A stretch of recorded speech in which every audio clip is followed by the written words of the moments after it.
அன்பிற்கினியவர்களே, அவர் உள்ளம் ஆண்டவரை நம்பி இருந்தது. வாழ்க்கை எனும் அழகிய தோட்டத்தில் மரங்களும் பூக்களும் கனிகளும் இருக்கின்றன. ஆனால் அந்த தோட்டத்தின் நிழலில் சில சமயம் அதிகாரம், காமம், பொய், பழிச்சொல் என்ற விஷ பாம்புகளும் ஒளிந்திருக்கின்றன. தோட்டத்தில் தூய்மையின் மலராக நின்றார் சூசன்னா.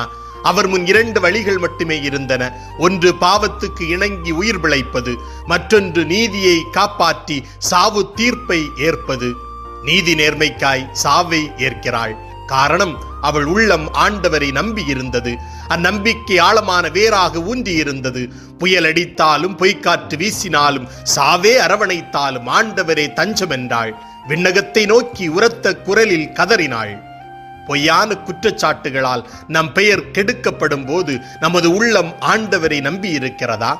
வேலையில், குடும்பத்தில், சமூகத்தில் நீதியற்ற அதிகாரம் நம்மை நசுக்க முயலும் போது பயத்தால் சமரசம் செய்து கொள்ளுகிறோமா?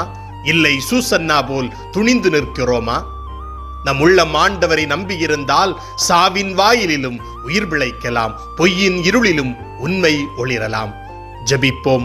இறைவா, பொய்யும் அச்சமும் அநீதியும் எம்மை சூழ்ந்து கொள்ளும் போது உம்மீது கொண்ட நம்பிக்கையில் நல்லதையே தேர்ந்தெடுக்க மன வலிமையை தாரும். ஆமீன்.